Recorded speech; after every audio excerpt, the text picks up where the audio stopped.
Como parte de la actividad número 7 del curso taller Introducción a la validación de métodos analíticos, vamos a considerar en esta presentación aspectos generales del control de calidad interno.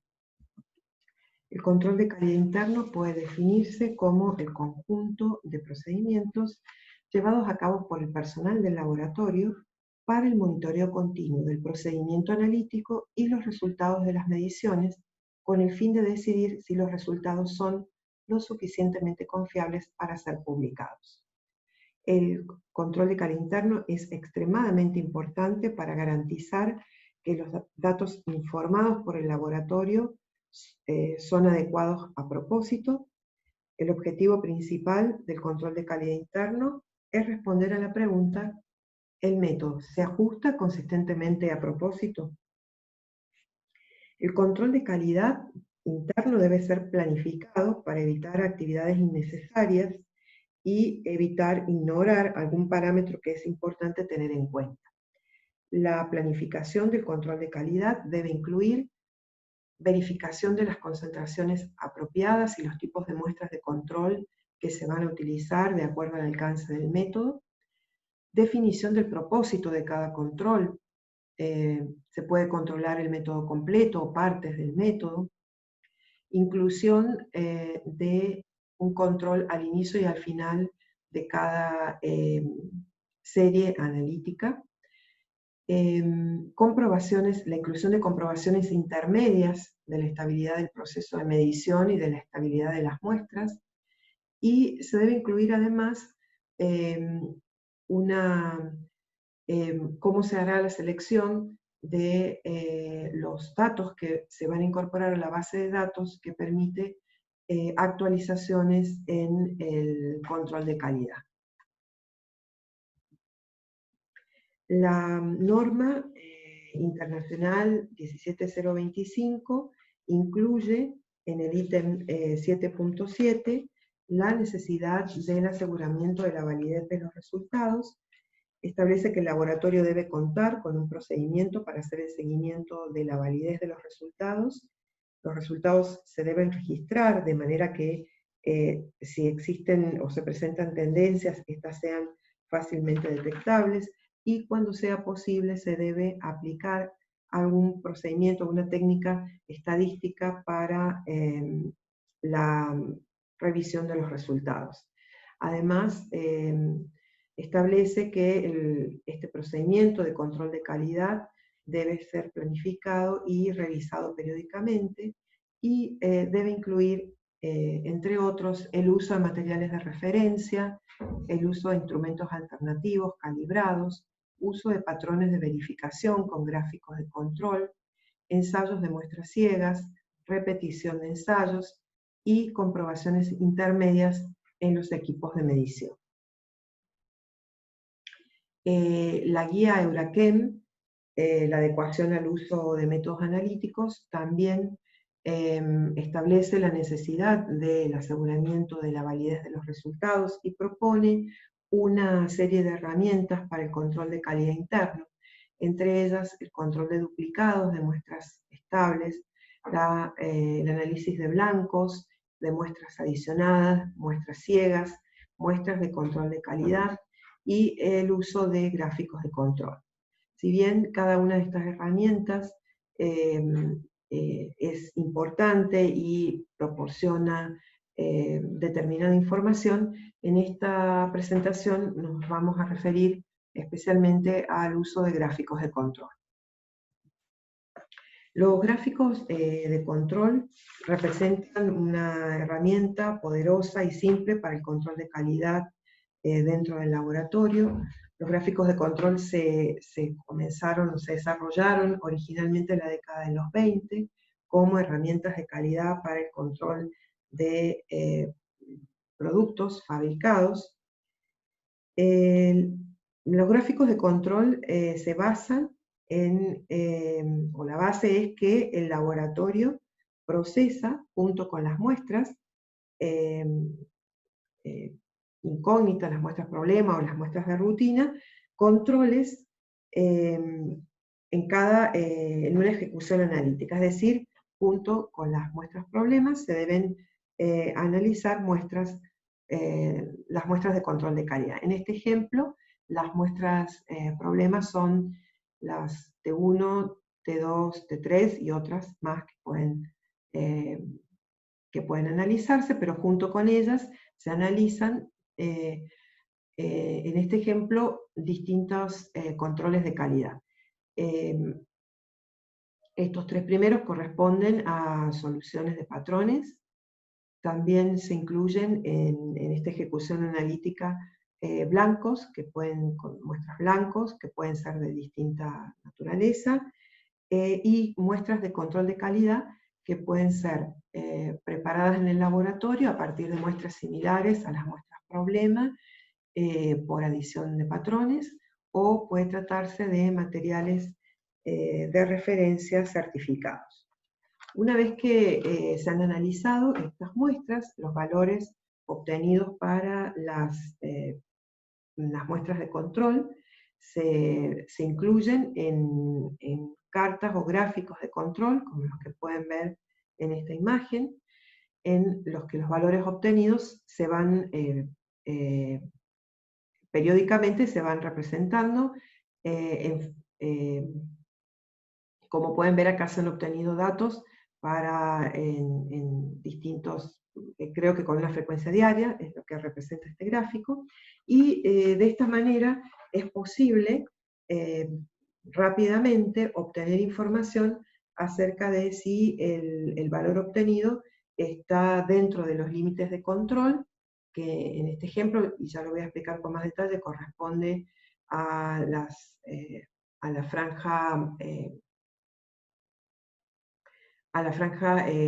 verde y amarilla, y en el caso de que hubiera un valor fuera de los límites de control, se lo puede identificar rápidamente, y también eso provee la posibilidad de tomar medidas correctivas para identificar las fuentes de error y para eliminar esas fuentes de error. En el caso de que un valor de una muestra control esté por fuera de los límites de control, las muestras que se analizaron junto con ese control se deben reanalizar, no se pueden emitir esos resultados, y bueno, y como ya les dije, deberá identificarse, deberá tomarse alguna medida correctiva, identificando la fuente de control y en lo posible la fuente de error, y en lo posible eliminar. Estos gráficos nos pueden ponen en evidencia dos tipos de variabilidad, una que corresponde a cambios aleatorios en el valor que estamos graficando, y que están descritos por medio de una distribución normal, y variabilidad que tenga su origen en fuentes de error adicionales, y que, como ya les dije, a través de estos gráficos son fácilmente identificables. Bueno, existen distintos tipos de gráficas de control. Nosotros vamos a ver principalmente los gráficos que se conocen como gráficos Shihab, y dentro de ellos los gráficos X y los gráficos R. En los gráficos X, la línea central representa el valor medio del valor que se va a controlar, o un valor de referencia en el caso de que se utilice un material de referencia certificado. Además de la línea central, este tipo de gráfico presenta otras 4 líneas. 2 de estas son las que se llaman líneas de advertencia, y las otras 2 se llaman límites de control. Lo vamos a ver mejor en esta representación, en este gráfico. Entonces tenemos la línea central, que representa el valor medio del valor de control o un valor de referencia, y 4 líneas. Dos de estas se llaman límites de advertencia, que en este gráfico son las que están representadas con color amarillo, y corresponden a una distancia de más o menos 2 desviaciones estándar de la línea central. Siempre que los resultados tengan una distribución normal, aproximadamente el 95% de los resultados cae dentro de estos dos límites, dentro de estos límites. En el gráfico de control hay otras dos líneas que también se dibujan a una distancia de más o menos 3 desviaciones estándar. Estas líneas se denominan líneas de acción, y el 99,7% de los datos normalmente distribuidos deben encontrarse dentro de estas dos líneas. Estadísticamente, solo el 3 de cada 1000 mediciones van a estar ubicadas fuera de los límites de acción, y por lo tanto, si en un control rutinario encontramos algún valor por fuera del límite de acción, muy probablemente se deba a un error en el análisis, puesto que la probabilidad estadística de un valor fuera de los límites de acción es baja. Bueno, este tipo de gráficos se utiliza generalmente para controles de precisión, pero también podría usarse, por ejemplo, para el control del sesgo, si se utilizaran materiales de referencia, o para el control de los blancos. Yo podría utilizarlo para obtener información sobre la contaminación de los reactivos utilizados o el estado general del sistema de medición, si lo que grafico son las respuestas que corresponden a blancos de reactivos. Idealmente, la línea central, en este caso en el que se utiliza el gráfico para controlar blancos de reactivos, la línea central idealmente corresponde a 0. Sin embargo, en la práctica podría corresponder a un valor empírico obtenido en el caso de que los blancos contengan niveles bajos del analito de interés. También pueden utilizarse para control de recuperación, de porcentajes de recuperación. El proceso analítico puede ser evaluado para efecto matriz, determinando las recuperaciones en muestras adicionadas con patrones, como es el caso de la figura que se presenta en este caso. Y el valor de la línea media corresponderá al 100%, en el caso de que se representen porcentajes de recuperación. También podrían controlarse otros parámetros de calibración, como la pendiente y la ordenada al origen, en la medida que estas determinaciones se hagan periódicamente, o diariamente o periódicamente. Otro tipo de gráfico de control, de carta de control, son los gráficos R. R proviene de rangos, puesto que en estos gráficos se representan los rangos que se calculan como la diferencia entre el valor mayor y el valor menor de una serie de repeticiones. Fíjense que a diferencia de los gráficos X, este tipo de gráficos solo tiene límites superiores de advertencia y un límite superior de advertencia y un límite superior de acción. Bueno, ¿cómo se obtienen, cómo se construyen estas gráficas? La línea central representa el valor promedio de los rangos, y la línea que corresponde al límite de advertencia y las líneas que corresponden al límite de advertencia y al límite de acción se calculan a partir del valor medio de los rangos y utilizando factores estadísticos que están en función del número de réplicas que se han realizado. Acá en esta tabla pueden ver que según el número de replicados los factores estadísticos que se usan para calcular los límites de la carta de control son diferentes. Cabe destacar que estos gráficos de control de precisión, de réplicas, son válidos siempre que las réplicas se hagan sobre muestras idénticas, como por ejemplo réplicas de muestras como un patrón de calibración o un material de referencia certificado.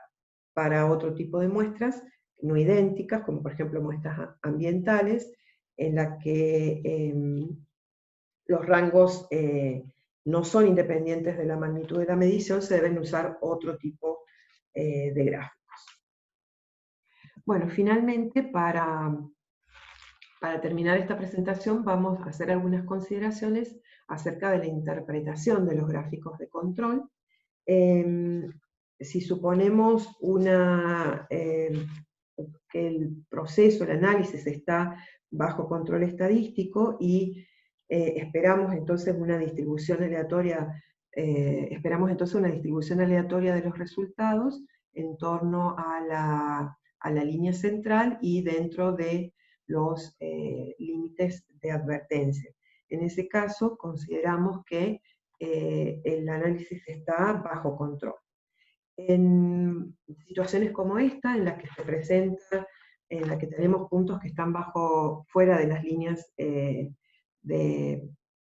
acción, consideramos que con un punto que está fuera, que encontremos fuera de, que caiga fuera de los límites de acción, consideramos que el análisis está fuera de control y, como ya dije, ese día en el que se obtuvo un valor como este, no fuera de las líneas de control, no pueden informarse los valores, no se pueden informar los resultados de las muestras que se analizaron junto con este control. Las muestras deben ser reanalizadas y se debe tomar alguna acción correctiva. Podría suceder que este punto quede fuera de las líneas de control, de acción, perdón, debido a un error en el cálculo, a un error al momento de graficar el punto. Bueno, excluido, por supuesto, esas situaciones, un punto fuera de las líneas de acción representa un cambio en el proceso analítico o un cambio en el sistema de medición. Pueden presentarse otras situaciones como esta, en la que un punto se encuentra entre la línea de advertencia y la línea de acción. En ese caso, consideramos que el análisis está bajo control estadístico, siempre y cuando la frecuencia de aparición de estos puntos no sea mayor a 2 cada 20 determinaciones. Estos son algunos criterios guías, pueden existir otros, y cada laboratorio deberá establecer sus propios criterios de interpretación de las gráficas de control. Como ya dijimos, esperamos que una distribución aleatoria de los resultados alrededor en torno a la línea central. Por lo tanto, no esperamos ningún tipo de patrón, la presencia de un patrón no aleatorio, como puede presentarse en este caso, en el que vemos que valores sucesivos se encuentran o por arriba o por debajo de la línea central. En este caso se considera que si 7 valores están consecutivamente por arriba o por debajo de la línea central, el análisis está fuera de control. También situaciones como esta, en las que resultados sucesivos presentan una tendencia a disminuir o aumentar, hasta 6 valores que disminuyen sucesivamente, se consideran también que constituyen un patrón y el análisis se considera fuera de control. De la misma forma, aunque parezca aleatorio, pero si se repite que hay muestras por arriba y por debajo de la línea de control en 14 días sucesivos o para 14 valores sucesivos, también se lo considera un patrón y por lo tanto se entiende que el análisis está fuera de control. Bueno, eso es todo y gracias por su atención.